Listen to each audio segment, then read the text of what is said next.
It is March Madness. Yes, it is. I know how excited you are I as we actually like it. No, record this. I think I would surprise you with how engaged I am in March Madness. Okay, so do you got I don't somebody in do a bracket, particular? but I You but I don't do a am bracket. engaged in the games. Yeah, Um, so do you watch the games? Like, how do you? Because you're I not a do. big basketball guy. I'm not a big basketball fan, any basketball that I watch is almost always either women's basketball at the NBA level or the college basketball.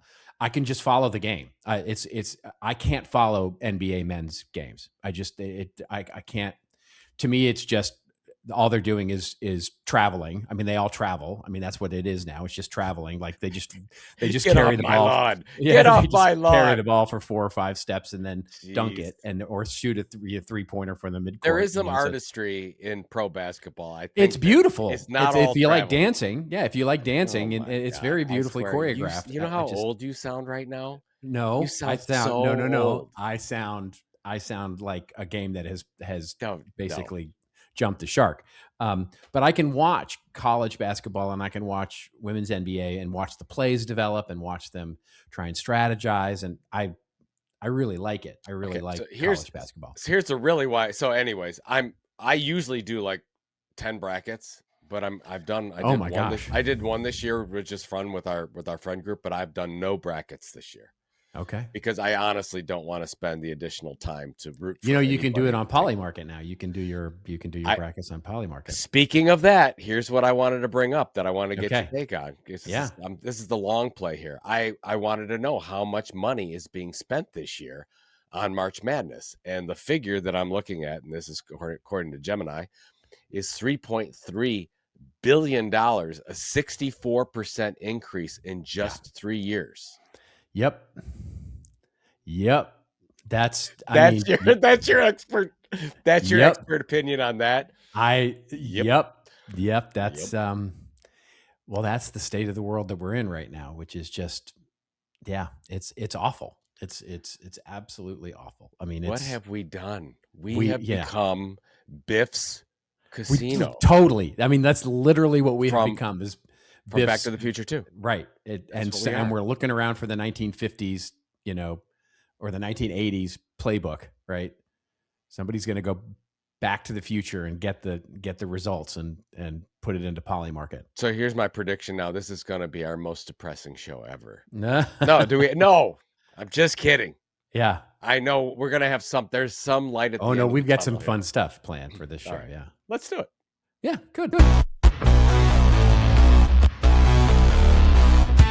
And now, for your listening pleasure, here's Polizzi and Rose, covering the week of media, marketing, and digital content news. Take it away, boys. Well, hello, friends. Welcome to This Old Marketing, proudly brought to you by the HubSpot Podcast Network, the audio destination for business professionals. And I'm Robert Rose. And with me, as always, my co-host, my friend, and the only podcaster nearly hit by a 7-ton meteor this week, Mr. Joe Polizzi. That was true. Did you hear it? Did you, or you weren't there? I was not there, but yeah. I as soon as I got up in the morning, because obviously a lot of this episode I'm going to talk about my trip to the World Baseball Classic in Miami. Yeah. But we were in Miami when it happened, and apparently Miami. Everyone could feel it, hear it, the whole thing. Felt like being in Southern California. Did your family like say that we heard that? I mean, it was yes, because I was texting with my wife in the morning and she said everybody's talking about this, and then sent me the video so I could see the thing. And yeah, I didn't see video. There's somebody actually. It wasn't like I think it's somebody's Ring doorbell or so. I don't know what exactly it is, but you could see that it's some kind of meteor hitting, like whatever, the outer shell, and then exploding.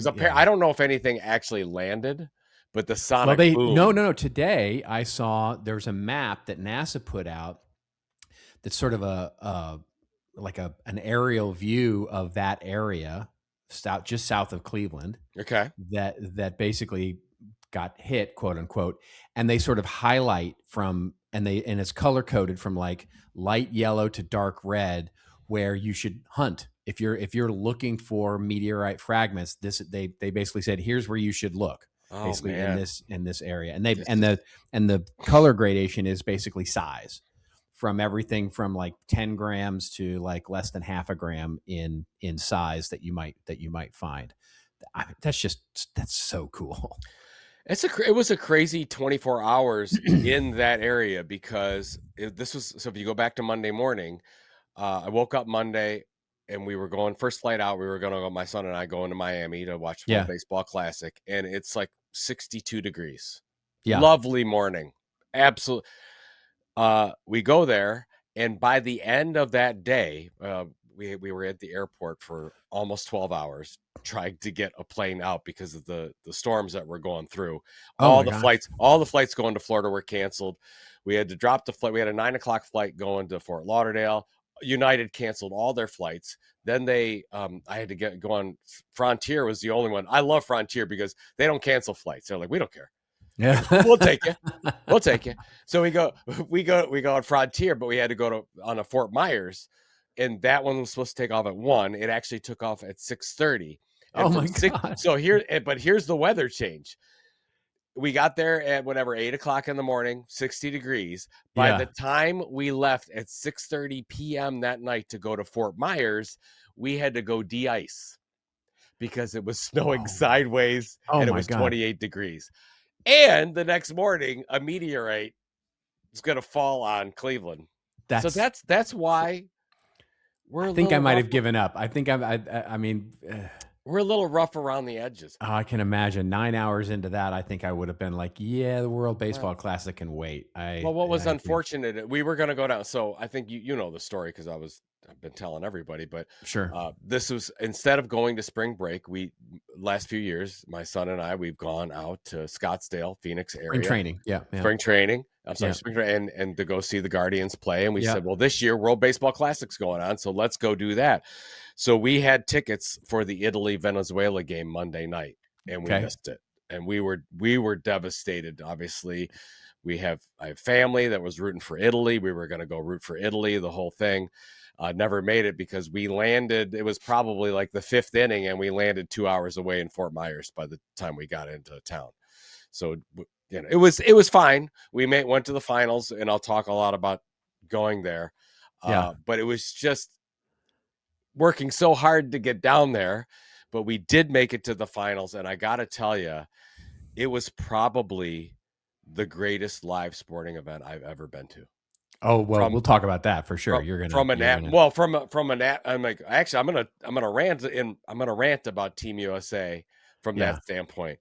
But I don't know. Did you watch any of it? Did you see any of the highlights of I've saw a lot of the highlights on YouTube and whatnot, but I did not watch any of it live. Yeah. So, anyways, it was the World Baseball Classic Championship. They do it every 3 years now, like the World Cup for baseball, if you will. Yeah. Yeah. And Team USA was playing Venezuela. Team USA And it's one and done for all the games, right? I It's- mean, it's like they there's do, no yeah, series. Yeah. they do a pooling kind of like soccer does. Yeah. And then you make it out of your pool, and then you do quarterfinals, semifinals, finals, one and done, that type of Yeah. thing. And so Team USA was against Venezuela, and if I had to guess, I would say, I don't know, maybe 7 out of 10, 8 out of 10 were Venezuelan fans. Oh, sure. Well, It it's was like Miami for sure. a home Yeah. game for Venezuela. They Yeah. couldn't have been nicer people. I love the fan base, and I don't know if you saw it, but every time there were 2 strikes on a Team USA batter, they would do this tomahawk thing, the fan base, and we all Yeah. go Ponche, Ponche. And I like it affected the game. Like it was so loud. Like you could see it was affecting the Team USA players. I've never been at something like Nice. that. And I'm just looking around. And first of all, you're in Miami, you're in the United States, you're looking around. It's like, this is like being in Venezuela. Nice. It was incredible. Anyways, and then there were a couple of when Bryce Harper hit the home run in the bottom of the 8th inning for the USA to tie it up. Yeah. It was I thought it was deafening. And then when Venezuela scored the go-ahead run in the 9th inning, you couldn't hear it. It was so loud. And anyways, I'm happy for Team Venezuela.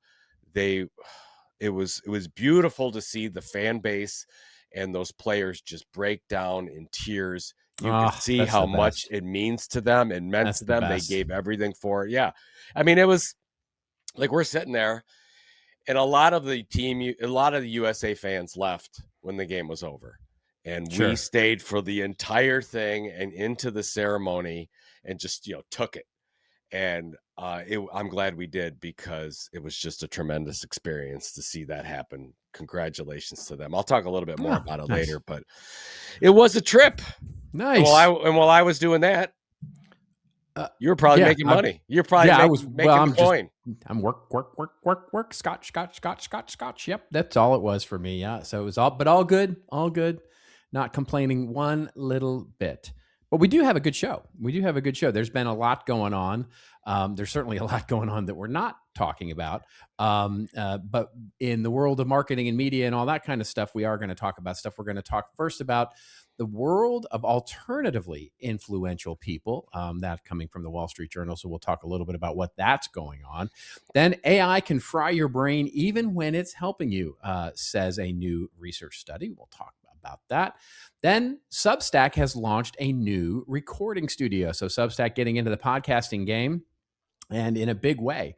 And I think that'll be an interesting thing to talk about. Then we'll get to our winners and losers, where I will talk about the losers that are the Oscar-winning movies this year, and maybe talk a little bit about the new Calvin Klein ad campaign with Dakota. Of course you will. Yeah. Okay. Anyway, and then you are going to talk about the baseball, basically World Baseball Classic. I've got a marketing take on both of those things, right? You've got a rant and a rave, and then a winner and a loser on. There you go. Yes, the whole thing. Situation. I'm just gonna. I've got my Team USA hat on for those of you watching. And, that's right. I'm all. And then I have a little bit of commentary on a new Muck Rack, which, by the way, if you haven't seen that site, it's just a great site, about what AI is actually reading. And there's some really interesting new trends happening in the world of, and it sort of gets into my experience with moving to Claude and ChatGPT and using Gemini. And I have all kinds of thoughts about that these days. So, all right. Well, let's get to it. Let's just jump in. Okay. Let's just jump in. All right. So this is coming to us courtesy of the Wall Street Journal here. And the headline is "Forget Influencers. Welcome to the world of alternatively influential." Talent agents are seeking out the internet's erudite elite, promising marketers access to niche and engaged audiences far from the blast of social media. The article opens up by saying people who would never post an Instagram video to hawk nutritional supplements or teeth whitening strips are increasingly striking deals with brands nonetheless. Just don't call them influencers. They are the, quote, alternatively influential, according to Figures, that's with a capital F, a new representation firm for public thinkers and tastemakers who have real clout in their own domains. I mean, leave it to the Wall Street Journal to get that word into the chat. Despite only modest internet followings in comparison to the massive online pull of celebrities and big-time creators, the company says. In the world of talent management, you have a literary agent or you have a traditional agent built for models or film stars. And then at the other end of the spectrum, you have creator and influencer agencies that are built for delivering scale, says Figures co-founder Jacqueline Kavanaugh. These people don't see themselves in either of those worlds. And what they mean by that is, and they go on in detail to really talk about this, is sort of people who aren't necessarily on social media in any big way with a big following, but would theoretically have just a recognizable name with taste, talent, discernment, etc. For example, they say, Sari Zout, the founder of Sublime, Idea Savings app, or author Kat Chan, or Lucy Kimura Moore, founder of retail editorial and events business called The Sensual World. All of them have taste and discernment and are sort of in that world, but not necessarily big celebrity influencers in and of themselves. I think this is a fascinating trend on the B2C side. And I have thoughts about this on the B2B side, but what do you think about all of this? I wanted to hear your take because I thought this was the dumbest article I've read in a long time. Okay. Well, it's certainly a PR piece. There's no doubt about this. I was like, looking at the paid for, and then I yeah. realized that somebody at Figures did a really good job of PR. So good for them. Oh, this is great They PR. got Yeah, placement yeah. in the Wall Street Journal, in the CMO Today section. So good for them. We've always fought this battle about people think that influencers have to have a super large social media audience, and that's Right. never been true. That's the only thing I think is interesting in this whole thing, right? Which is this is now making a thing of it, right? So, but go on. Oh no, I mean, I'm saying like I it's like this article is talking about is new news that the majority and a very large majority of influencers out there have very, very small social media audiences. right. They write books, they are speakers, they work for different organizations, they work for boards, wherever they're at, they've been able to create some kind of clout, and that hasn't been associated with a large X following or LinkedIn or Instagram or TikTok or whatever. So the first of all, I don't understand the article coming at us from the whatever alternatively influent. I don't what are you really coming up with a new term for this? Well, they're Fine. trying to create. I mean, look, they're. I mean, I know you it's gotta trying. hand. They're trying to create a category, right? I mean, they're trying to. Yeah. I mean, look, there's no doubt about that. This is a PR placed article, right? Where it's like somebody knew somebody who knew somebody, and Yes. basically said, "Hey, we're this new sort of agency representing all of these like super cool, awesome people. The kind of people, remember back in the day when you'd have it's that friend in college who was sort of the concert promoter or the club promoter, who was trying to get all the cool people to come to the club, and so they would get like the coolest poet or the coolest musician or the coolest kid in school, come to my club, come to my bar, come to my opening, and Yeah. basically, that's the thing, right? And this is before social media even was a thing. And this is that, right? This is like It's like Ryan trying Reynolds' to, character and like Van Wilder type. Like yeah, Van Wilder was exactly. influential for really nothing in particular. That's Just right. So it's a brand basically being able to say, that so and so who has, big, is maybe a big time CEO, big time artist, big time poet, but maybe not on really social media at all. So they're not going to be like putting out tweets and putting out, Instagram posts, but they may have their picture taken there, or they may, write an op-ed, or they may, get interviewed, or, whatever it is. yeah. By the way, this has been done for a long time. This is not, like, to your point, this is something that really things like luxury brands have really understood for a long time. And I remember doing a project for I'll just say a window company, right? One of the premium window companies. You can probably guess who it is just by, there's not that many. But basically, this premium window company, instead of sort of going out to consumers with marketing, which they of course did, right? But their big marketing effort was to go out to sort of architects, well-known architects and interior designers and all of that, and have them do sort of like home and garden TV style videos where they were like, here's the reason we put a 36-inch sliding glass door in this particular home. Look how beautiful it is. And they would make all these sort of influencer videos with these high-end interior designers and stuff that would basically make them Architectural Digest like worthy sort of thing. And so this has been around for a long time, but I found it interesting that, PR move aside, I found it interesting that there's an agency now taking this on. I mean, no shock there. Where there's a business model, there's a way. But I find it interesting here, really, because I want to see this start to happen, I guess, in the B2B space as well. B2B, to me, on the influencer side, is still so wrapped up around the number of people that you have rather than who you are. And I think the lesson here is that, hey, it's working in B2C. So hopefully B2B will actually look at this and go, yeah, there's the thing that you and I have been talking about forever and ever and ever is actually a thing, and you should look at it. I don't know. I mean, when you and I first started doing our content marketing speeches and things like that, and we didn't have any audiences. Like we had, we were. That's the point. Yeah, exactly. We were doing speeches. We were writing articles in it. That led to books, and so that, and then everyone got caught in like the last decade. Everyone got caught in the numbers. What I do agree with about not looking at the numbers as much is because maybe it's because of the fact that numbers like followers, subscribers don't mean as much as they used to, because Of the course. algorithm plays such a role. So you could start fresh on any of these social platforms and get some traction pretty quickly Well, if it's the right kind of content. Here's the thing, and you and I have had this discussion offline before, which is to look at it from an events perspective for just a second. We used to talk about the myth of the influencer or celebrity putting butts in seats in the, at the events. It's like there are maybe a few celebrities out there that can really put butts in seats. But for the most part, that's not why people are coming. Yeah. Like if you bring in some big industry influencer with a huge audience, they're not going to add that many more butts in seats. And in fact, they may actually detract from it because that they're going to come do the same tired old talk that they do everywhere. So why do I go to this event when I can get it for free on YouTube? And so the key to what puts butts in seats are sort of that scarce celebrity or that scarce influencer that never talks, right?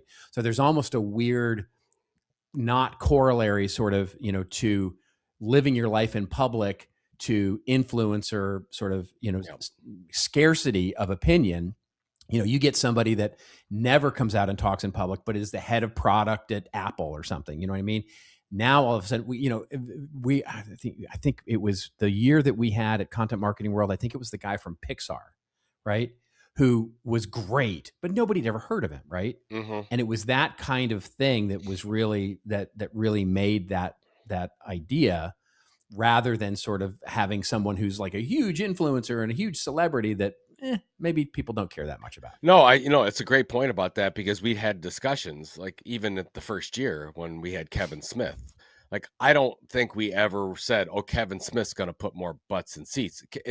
What it was is we wanted to be known as that kind of event. Exactly. Like, this was a premier level event. We're spending money. This is the real deal, because we were looking out and said, what is this going to say about us as the premier event in content marketing? 100%. Yes. That's a great point. So that's why we made those decisions. And you're right. It really doesn't make a huge impact at all in getting butts and seats, because people come for the networking for the most part. They want to meet other people dealing with the same issues that they're dealing with. So it's like, and this is too simplistic of a way to look at it, but just to say it out loud, it's sort of like from a branding exercise, from a brand play, the big celebrity, the big influencer gives you a bit of that halo, right? Yep. But from an ROI or putting butts in seats or conversion basis, it's probably that influencer who will convert more, but ultimately will, help you tell a better story or help you be deeper or help you be higher quality, and ultimately have that level of perception around the people who are actually you're trying to reach. But to your point about B2B, I mean, we've been talking about the importance of building a personal brand, especially for all you folks on the B2B side. And now you can probably do it. No. You probably not, but probably now you can do it with the freedom of saying you could just do it on one channel. You could just do it on Substack. Yeah. You could just do it on LinkedIn. You don't have to. You could just do it on YouTube. You don't have to be everywhere and worry about it. You could just, and you don't. I don't know if you're seeing this. I'm certainly seeing this with a lot of creators I talk to. They're absolutely creating less content, more impact, less content. We are they're trying to. Right now. I mean, You can talk about cutting up that big piece of content 17,000 ways or whatever, but they're making one piece of content that they're putting out there, and they have one home for the most part for that being done. So if you're out there and you feel like, oh, I can't be an influencer in something, well, shame on you. You got a great, maybe if you listen to some of the stuff I've been saying, a limited opportunity from a time period to make this happen before it really, really gets crazy. It's already crazy with the amount of content. It's gonna, and you ain't seen nothing yet. So now, and we'll talk about this a little more later about, this is something I talk about in my little training course on personal branding and sort of from the internal employee perspective. So I do this little workshop for brands to teach them the win-win for getting employees, to be more influential, and obviously for the employees, what's in it for them, sort of thing, to sort of sell it into to companies. And it's an interesting discussion for sure. And And one of the things that I talk about is, and you articulate this really well, which is this, it's really a spectrum, right? The building your personal brand doesn't mean trying to be Kim Kardashian, right? It doesn't mean also just making your resume better. There's a whole spectrum in between about what it is to just be building what it is you want to be known for. And being known, whether it's to your family, whether it's to your friends, whether it's to a concentric circle that includes other influencers, whether it's your industry, whether it's just people in your company, it's basically where and what do you want to be known for out there, and using your ability to get yourself out there and become known for whatever it is you want to be known for, wherever it is you are on the actual spectrum of, wanting to be famous versus just really having a real clarity for even just for AI to say, what is this person known for? Well, this is what they write about. This is what they're an expert on, et cetera, et cetera. Even if it's just to get a better job, that's the idea. Did you listen to Seth Godin on Mel Robbins' podcast by chance this last week? I did not. No, that sounds like a good show. So I'll put it in the show notes for everybody. But just go to the Mel Robbins podcast and listen to Seth Godin. I can always listen to Seth Godin. But based on what you're saying, he was talking about this whole thing about minimum viable audience, and he said the number's 2. It's just more than 1. Yeah, it's just more than yourself. If you're important to one other person and you consistently deliver to more than just you, like, you're building your personal brand. That's a good thing. Yes. And so, I loved that because it takes some of the pressure off where we think we need the numbers. He's like, no, it's just more than yourself. Right. You're important. One other person trusts you and wants to hear what you have to say. And by the way, if you're targeting that one person and that's the person that's going to give you the better job or help you open doors or what, then great. Yes. Then you're doing your job. So let's take down the thing. Oh, I got to have 1,000 people. I gotta have 10,000. I gotta have 1 million people. No, you don't. It might be a handful. Right. It might be a handful. Basically, the answer is you need enough.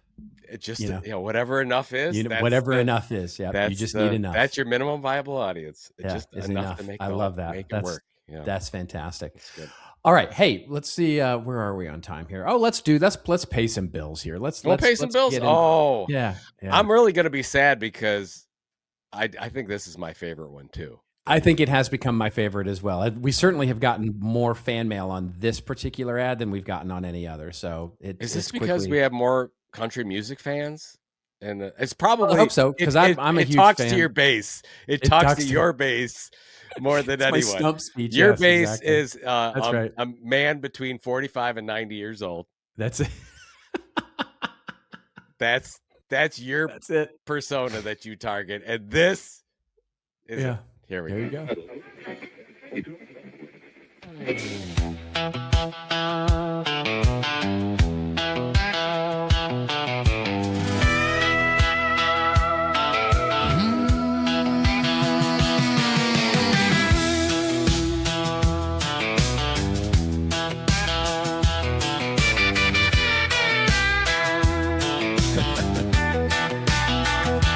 They said truth don't sell in a town of plastic. I'm just a dreamer lost in the static. Broke as a bottle on a gravel floor, kicking the teeth of a locked up door. Pride don't feed you when the crop is thin, and freedom don't polish a MacBook skin. So I'm paying the bills. Don't need a permit for the way I feel. I ride my own line, let them say what they will. High-tech, outlaw, low-down skill. Yeah, I'm paying the bills. I'm paying the bills. Stubborn jaw and an iron will. Call it selling out, I call it grit. I ain't bowing down, I'm just making cool shit. Yeah, I'm paying the bills.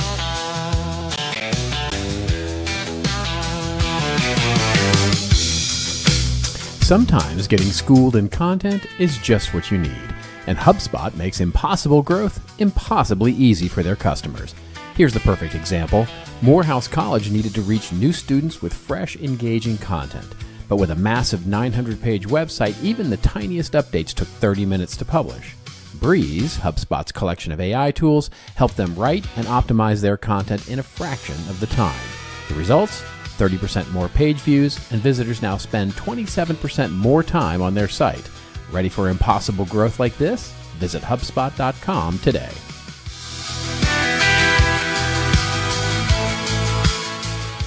Would you like to go back to school? Well, let me introduce you to the Marketing School podcast, hosted by Eric Sue and Neil Patel. It brings you 10 minutes of actionable marketing advice every single day. Get the right tips to take your business to the next level and get to work right away. You can find Marketing School podcast wherever you follow your favorite pods. A country boy can survive, but sometimes he's got to monetize. Hell, even an outlaw's got to pay for the bandwidth. Paying the bills, send the wire, son. Paying the bills.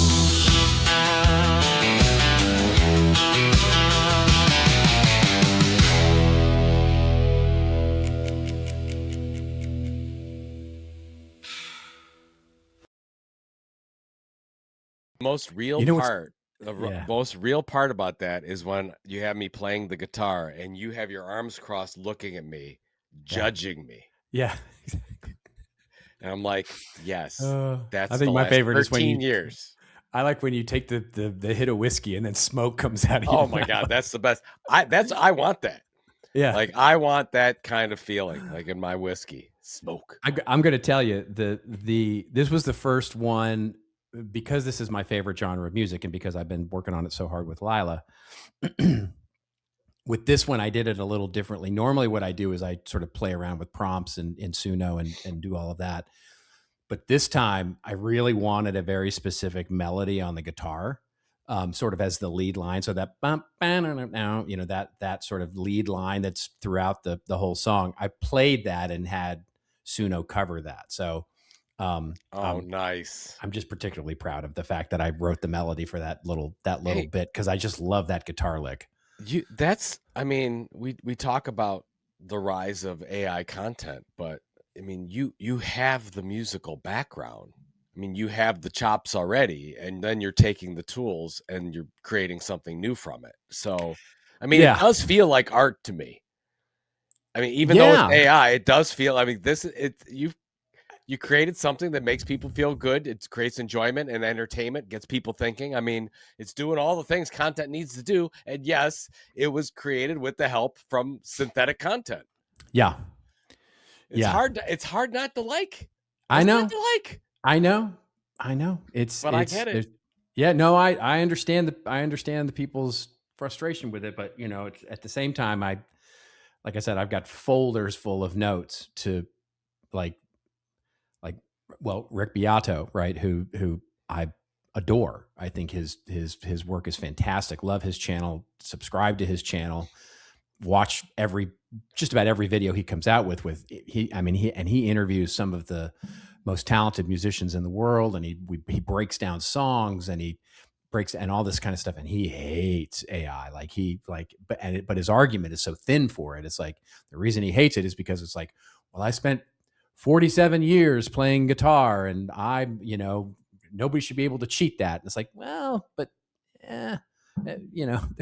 Well, actually, it's anyway, I won't get off on a rant on that, but it's relevant. One of our great listeners, Craig, sent me the latest Rick Beato one that he did on AI. He said it's probably the one you're talking about, a little rant on AI, and he's basically saying that how can these large companies like ChatGPT, OpenAI, and Anthropic make it when you can go out and you can get an LLM and you can put it on your own computer and you don't have to pay anything for it. You don't have to have a subscription.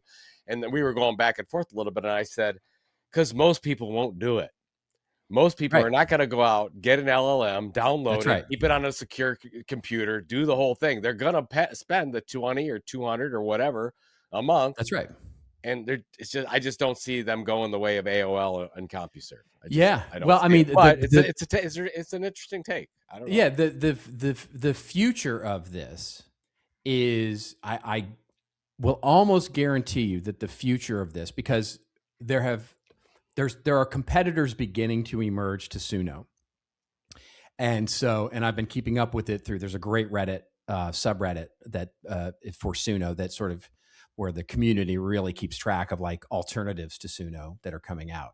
And none of them are great, including the one that is basically theoretically coming from, I think it's a combination of Sony and Universal Music, that they're starting one, right, where they can create AI music using their catalog, and it's going to be kind of theoretically, the idea is it's going to be kind of like an Adobe Firefly sort of thing. It's like where it's but you won't be able to commercialize, is my understanding. You're not going to be able to commercialize. Whereas with Suno, you can. Like if you pay for an account with Suno, you're given copyright, whatever that means these days, on the music that you put out, so you can put it on Spotify, like I've done with Lila, et cetera, et cetera. And so the question becomes will there be, but none of the other competitors are as good as Suno. They're just not. And you can argue whether Suno is good, bad, or indifferent, but none of them are as good as Suno right now in terms of production value. And then the critical part of all that is, well, where does it go, right? Because almost certainly the Logic Pros, the Pro Tools, the what they call DAWs, digital audio workstations, which are big software suites that have been around for years and years. And Beato talks about this in that video that you talked about. Almost certainly that's where some of this is going to land, right? They're going to build their own LLMs, and they're going to build their own capabilities within those suites of software, so that I can basically put half my music in there and then generate a drum part, or generate, a guitar part, or do whatever it is I want to do. That's almost certainly coming. And that will make things like Suno irrelevant once it gets to that sort of pro level thing. So we'll see where it goes, but I don't see it any differently than he talks in that video. He talks about the sort of the influential, the digital audio, the very first DAW is what he's talking about, but that basically replaced the studio. And it's like, but people aren't going to do that, right? They're going to continue to go to the studio because there's valuable friction there, right? There is value to doing it in the old way. Yeah, we talked, what was it, a couple episodes ago, we said the friction, not necessarily the value, whatever friction, whatever you want to call it, the friction is from human beings. Yeah, that's right. A lot of human beings take a long time in many cases to change. We see a lot of change happening, but we actually have to make the decision to want to change. Yeah. And by the way, just very quick button on this whole thing, I am actually currently testing a service that is a network of musicians all around the world. And what you do is you upload your audio, AI generated or otherwise, and then they basically help you put human instrumentation to them. So I'm going to try it with a couple of Lila songs where I give them a Lila song, and I'm going to say, okay, now I want human drums, I want human guitar, I want human arrangements in the exact same arrangement. Just give me the exact same arrangement, but give it to me with human players, and I want to see what the outcome is. Because I've heard that that's kind of the way the demos are done now, where you do the demo, you make the demo best you can with AI, and then you're like, hey, here's the song. And then if somebody wants to buy that song, take that song, use that, that's kind of the way that it works, right? Instead of doing it very rough. That's it. And Beato talks about that in one of his videos too, where he says that a lot of the Nashville demos are now just basically AI generated demos, song demos, and then they send them around. I mean, it makes sense. So you can get a feel for what the vision is of the writer and the creator. Correct. And this is what I'm thinking. Yeah. Interesting. Yeah. All right. What do you got? All right. What do you got next? Let's do this. Let's do this story very quickly here, which is the AI can fry your brain even when it's helping you. This is coming courtesy of Morning Brew. And basically the article has that headline, and it says more AI doesn't always mean more productivity. A very sad sort of AI generated picture of a woman. Very sad. She's sad. I think it's Gwyneth Paltrow. Yeah, she's having I a think real it's tough Gwyneth time. Paltrow. Pretty sure. She's having a tough time, and probably because of the fact that on her screen is nothing. There is nothing on her screen. Yeah. Now that I see that, that's Yeah, and why. Yeah, I think she her had little a. journal's almost empty. She's got a wireless keyboard there that looks like a Mac. I like how the sticky note is covering the logo of the Mac. So that anyway, That's moving on. nice. But The there looks article like opens up by maybe a saying, candle there. Maybe yeah, maybe she's it's resting. beautiful. Maybe It's she's. very sad picture. As many companies push their employees to test out the AI water, says the article, new research warns of the effects of diving too far into the deep end. According to a new study published in the Harvard Business Review, AI tools can increase productivity, but overuse can lead to mental fatigue that makes it harder to focus and make decisions. The study, conducted by Boston Consulting Group, because of course they did, dubbed that mental fog AI brain fry, which sounds like it could be a sequel to The Silence of the Lambs. I'm sure that author, Brendan, you're proud of that, aren't you? But you're proud of that metaphor, I'm sure. Brendan, Anyway, you done good. it's okay, Brendan. It's okay. It's not your fault, Brendan. It's not your fault. It's not your fault. Anyway, the surveyed workers said that they felt more productive when they used 1, 2, or even 3 AI tools simultaneously. But once a 4th tool was introduced, the trend reversed, in part because who's using 4 tools? Anyway, AI agents are like Brendan's children doing using the 4 dishes. tools. I'll tell you that right now. They Brendan is a tool. They may be helping, but you still have to make sure they're not breaking anything. All of that oversight can be exhausting. One senior engineering manager in the study likened it to having a dozen browser tabs open in my head, all fighting for attention. The article goes on to talk about the fact that it's not just brain fry, that people are spending twice as much time on email and messaging, picking the perfect emoji, but they spent 9% less time on focused work like figuring out complex problems. Yeah, I think this is all bullshit, but I wanted to get your take on it. Yeah, no, I think I agree with you. I mean, this just goes back to all the research you see on multitasking. It's the same thing. It's just you're just adding another tool. Right. It's like, oh, instead of saying social we're not media, good at multitasking or on my computer, or I'm trying to play 4 sports at the same time. We're just not as good. We're better when we sit down and we focus on one thing at a time. Yes. And that's when you really find creativity. It's very hard. Right. You could replace AI with multitasking in this article and it would say the same thing. Although it wouldn't get that karmic clicks, right? It wouldn't get all the social love that it's getting based on, but without the words AI in it. Well, like if you're a writer and you're having trouble getting in the zone or that free flow or whatever you want to say is that space where you really feel your juice is flowing, everything's going well. You shut down all the other stuff and it's just you putting whatever you're putting from typing onto the screen. You're just doing that and you're just telling the story and nothing else is distracting you. Yep. So the more distractions you add, it's harder to get into that flow. That's it. I mean, so this is kind of just like don't multitask so much. Right. I wrote about this exact thing in my newsletter this week where I talked about the fact that AI has now gotten to a point where the stories that we're telling ourselves are more important than the actual technology itself. It's like we are the narrative is getting lost in the narrative. And we're so freaked out about everybody telling stories about what AI will or won't do that we've sort of lost track of what it actually is doing. It's like, that's a really good point. By the way, I mean, I'm going to speak for all men on this, that men can't multitask. No, of course they can't. Yeah. And even though we think we can, I mean, that's the problem because we think we can. Right. Last week I was doing the dishes and my wife comes over and she's going to talk. She's about ready to tell me something. And then she's like, she backs off and doesn't tell me. She makes the right decision. Right. Because she knows I'm doing one thing. And whatever she would tell me at that moment she wouldn't be sure whether it got through. So to be sure, she had to wait until I was completely done with the dishes. And then I could then look at her, not doing anything else, and pay attention to her. See, one thing at a time.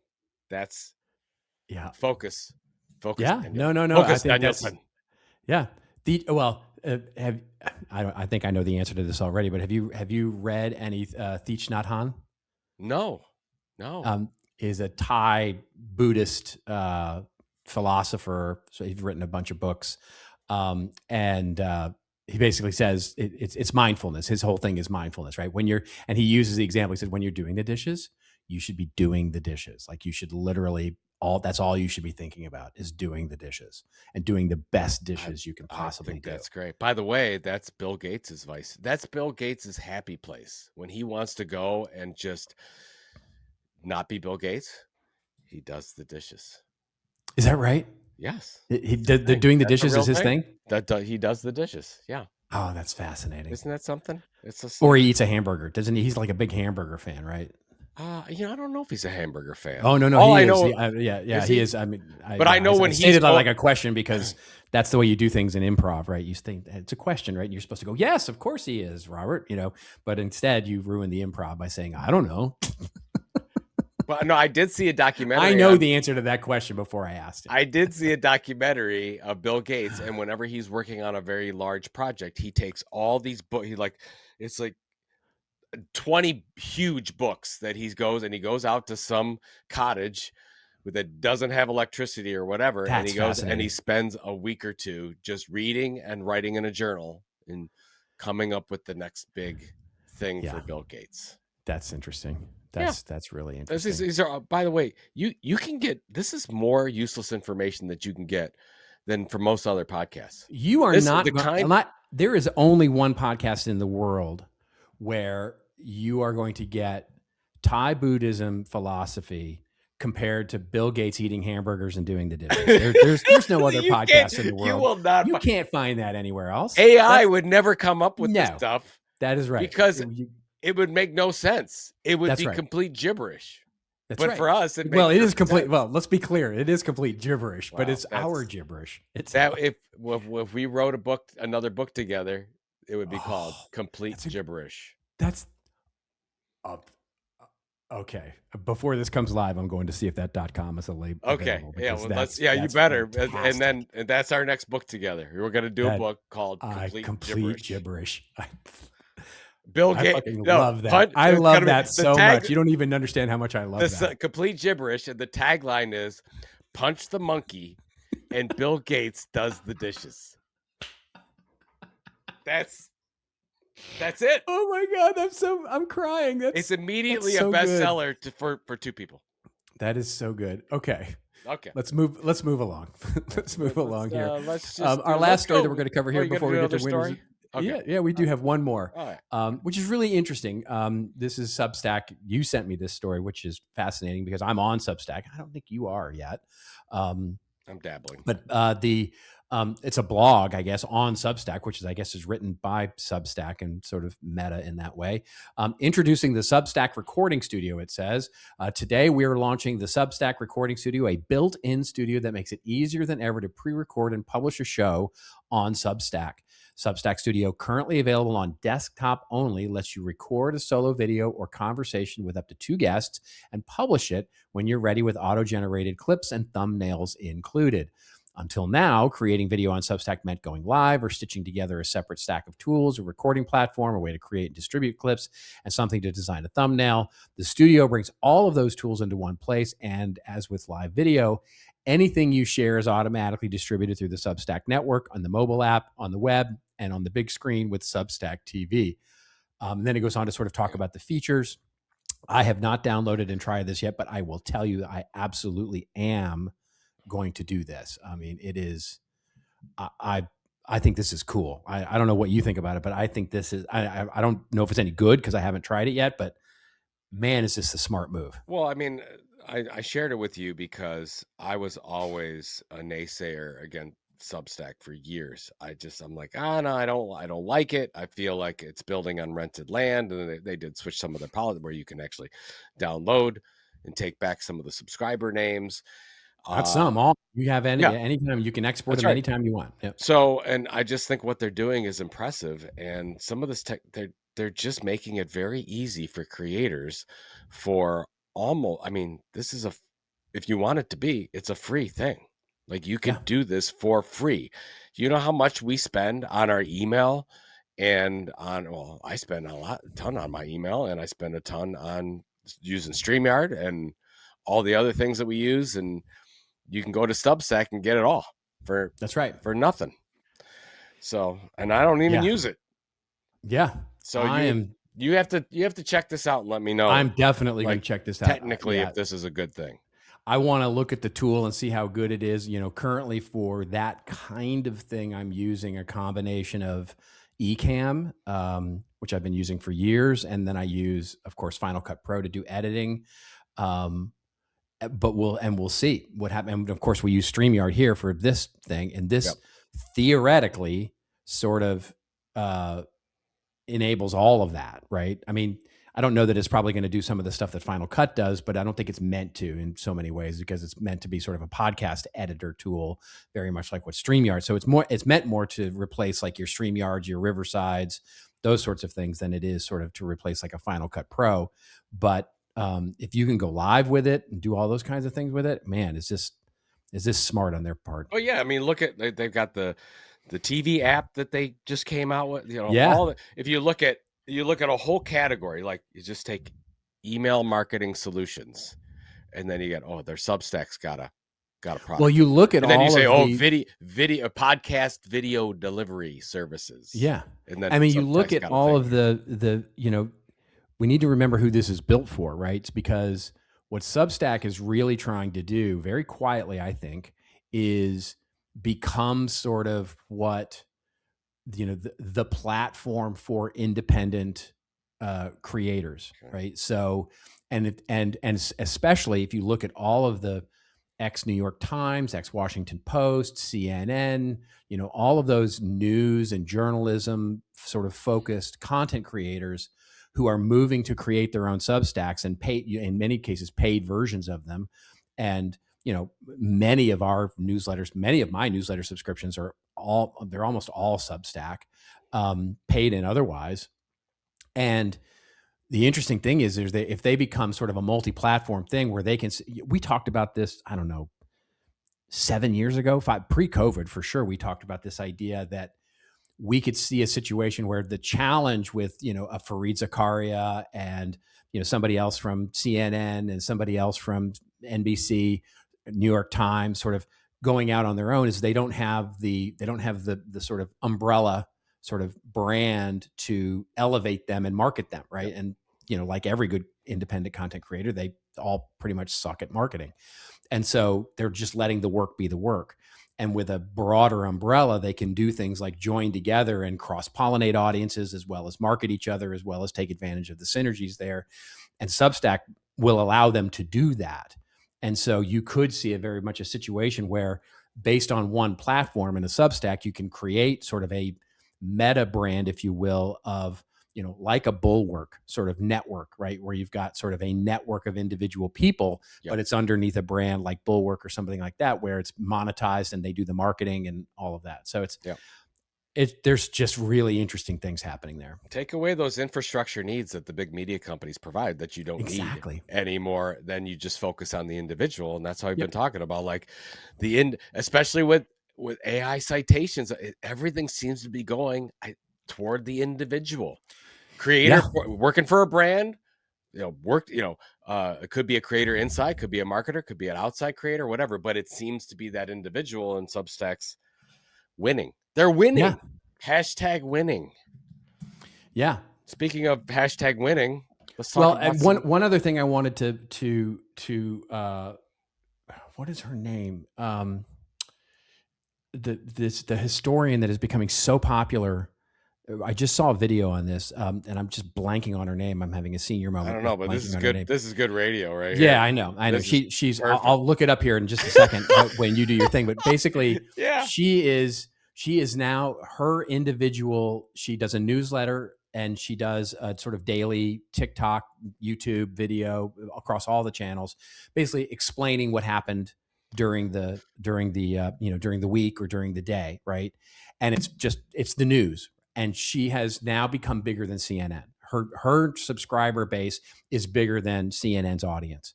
And that is a fascinating trend when you start to look at it. Not Richardson. You're not talking about last name Richardson? No? Okay, whatever. let's go forward. Yeah. Okay. You, Winners and you losers. Right. Let me do it. yeah. Okay. I'll do my quick winners and losers, and then you're going to do your quick winners and losers. And then while you're doing your thing, I'll look up her name. So my loser is the Oscar winning movies this year. I don't know. You're not a, you don't, do you watch movies? I forget. Do you watch movies or TV I watch series? movies. I don't watch series. I watch lots of movies. Yes. Okay. So the movies this year, did you see did you see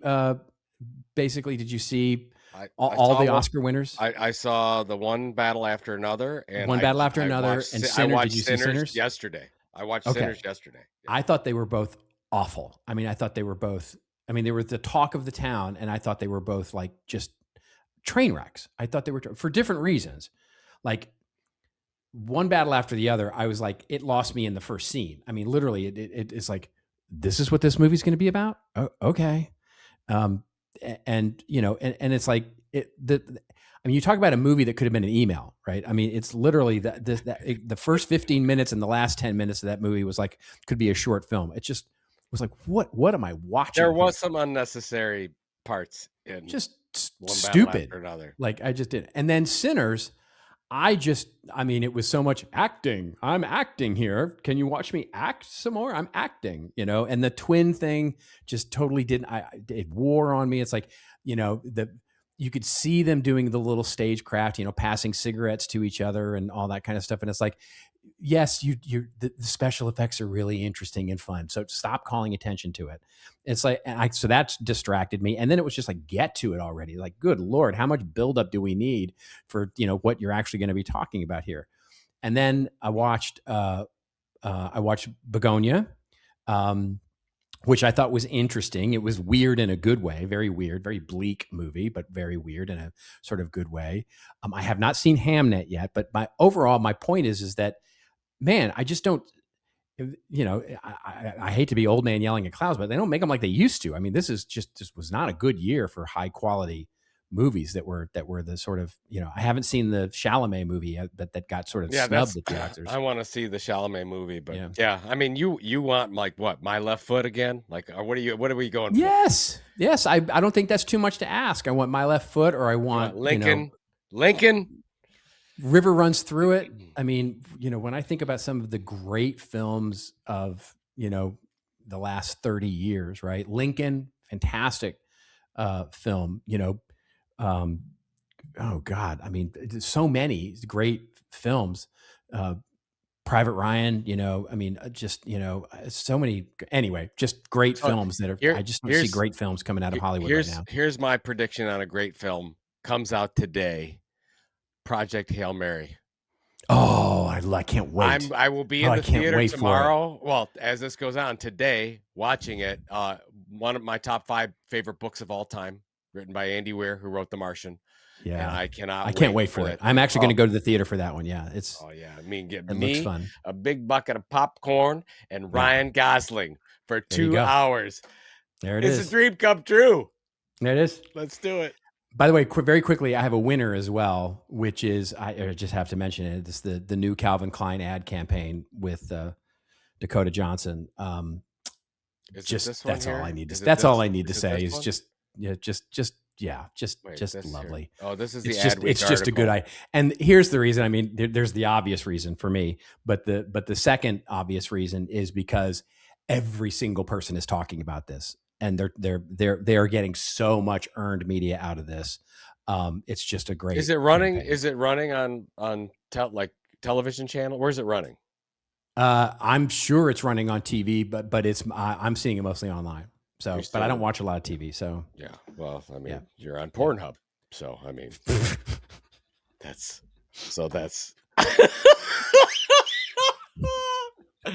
Anyways, all right. Move along. Your winner and loser. My loser. First of all, this is the first year that I've been involved, excited, interested at all in World Baseball Classic. I don't know why. I've been a baseball fan. It's been my number one sport forever, but for some reason I never got involved in it. Now that my son's into it, he got me involved in it, and I had such a great experience.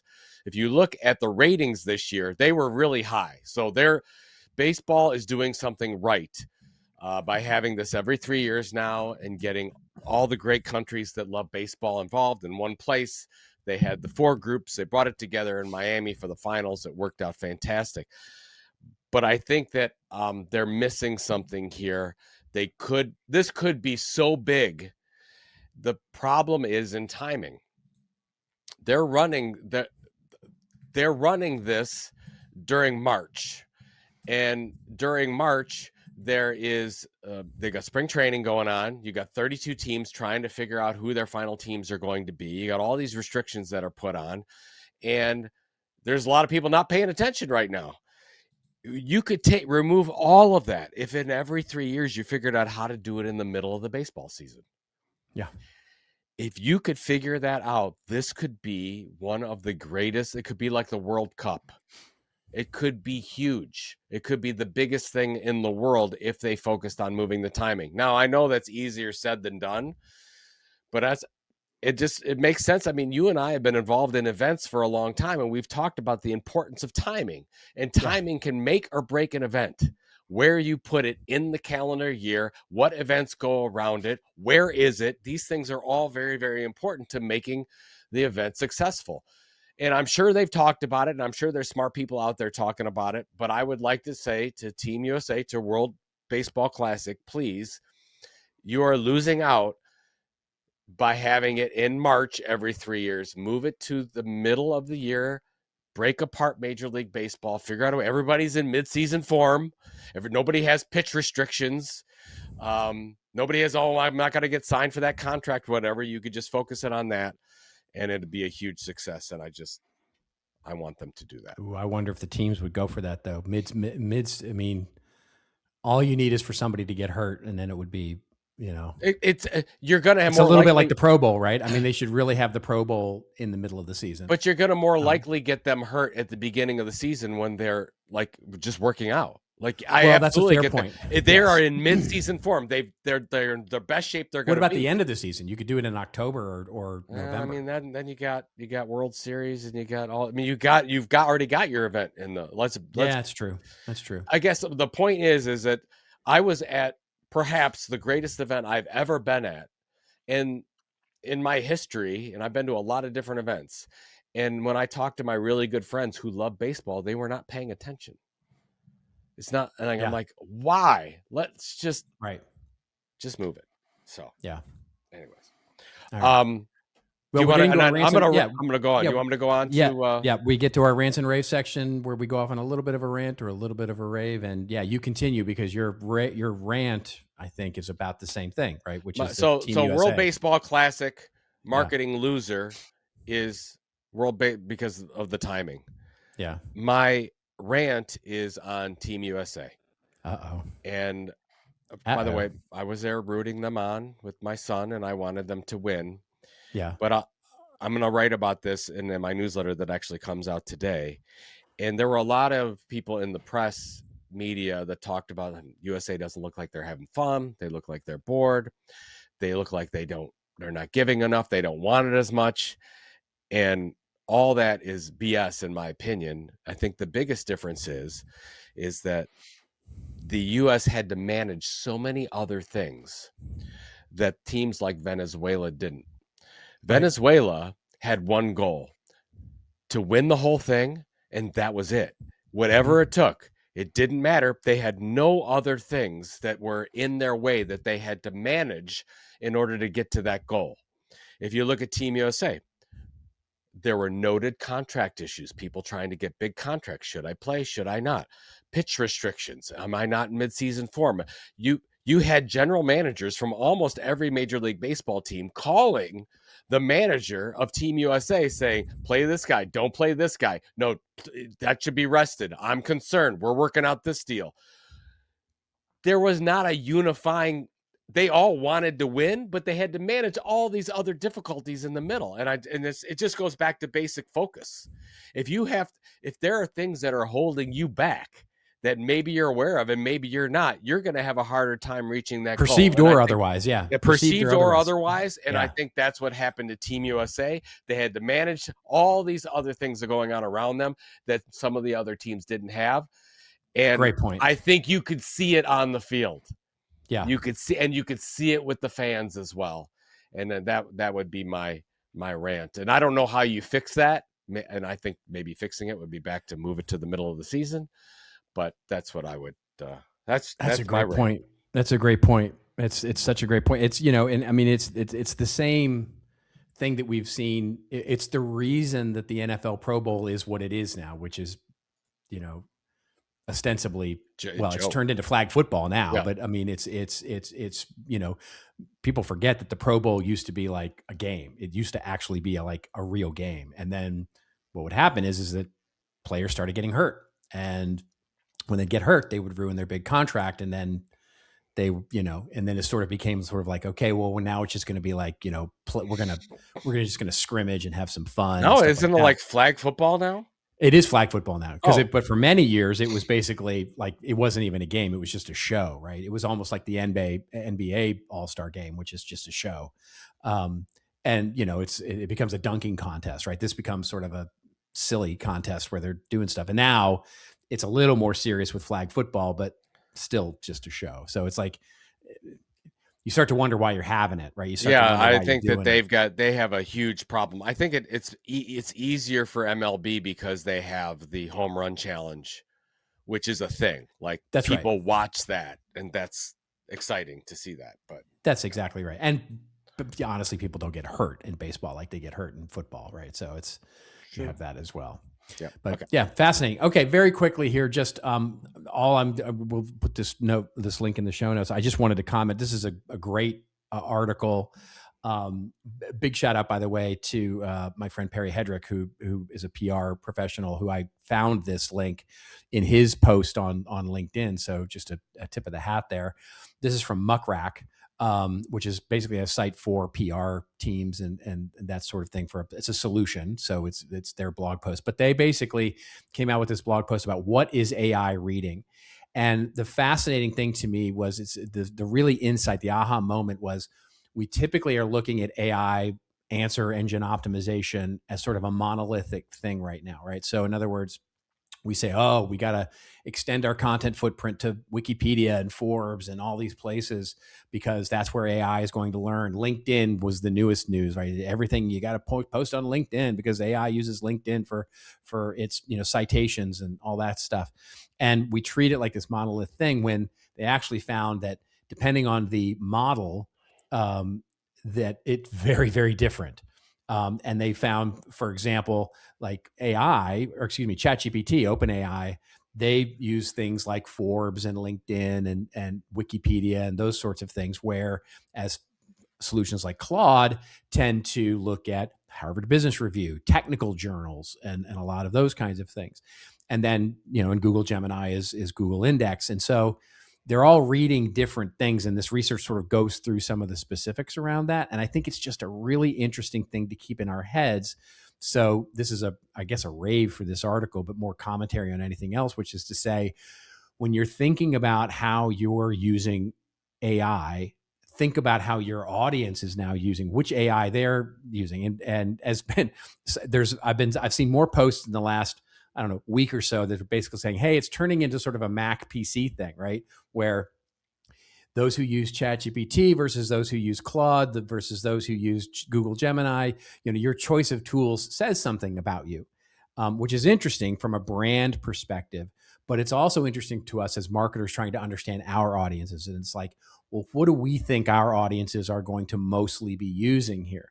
Is it Perplexity? Is it OpenAI? Is it Claude? Is it, and that'll become part of our customer audience persona research, is to say which one, because that helps dictate where our content strategy is going. So I think it's just a really nice, important data sort of flag in the road, as it were, a waypoint to sort of start paying attention to that.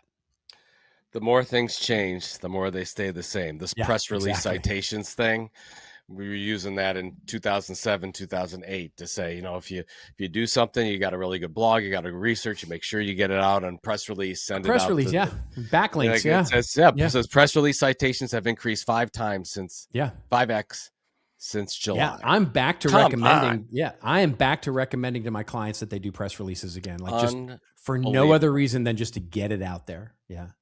Crazy. Crazy. Yeah. Good it's stuff. amazing. Good stuff. Yeah, good stuff. All right, what do you got? I am not traveling. I've been traveling a lot. I'm not going to travel. Where are you going? Tomorrow, I'm going to join my wife has been all week in Mexico, and enjoying some time there with a friend of hers who they're celebrating a birthday. And then I'm going to go join for just a couple of days because it's literally a 2-hour flight for me. So I'm just going to bop down and spend a night or two and hang out with them and do that before I get back for. Are you going to drink some tequila? Damn right I am. A lot of tequila. Yeah, you're damn right I am. We have a tequila tasting schedule, so I'm excited about that. Really? Yeah. You'll have to do an update for us. Oh, I will. The next one. How about you? All right. I'm going to go see the movie tomorrow. Okay. Yeah. And then let's see for the next week. I think I'm just kind of hanging around, getting my stuff together. April, as you know, I'm going to be gone most of April. Yeah. So I'm gonna feel good for the next 2 weeks. I'm gonna be here. I'm gonna get all my stuff done. And then I'm going, and then I'll be going to Mexico. Okay. So you'll have to give me some of those tequila recommendations. I definitely will. Definitely will. All right.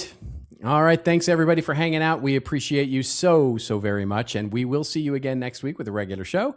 And until we see you again next week, just remember everybody, it's your story to tell. Tell it well. See you next week on This Old Marketing. Hey, thanks a lot for making it this far in this week's episode, and thank you all for being a part of This Old Marketing. You can check out all the show notes of what we talked about today at thisoldmarketing.com, and it's also where you can leave us a review or a voicemail. We need those reviews and comments on whichever platform you follow us on. And if you haven't followed the podcast, please go do that and make sure you catch the latest and greatest episodes every Friday morning. We're on Apple and Spotify and all your other favorite podcatchers, of course, but we'd love it if you went over and subscribed to us on YouTube. That's right, YouTube. youtube.com/@thisoldmarketing. We'll see you again next week, folks, with another episode of This Old Marketing.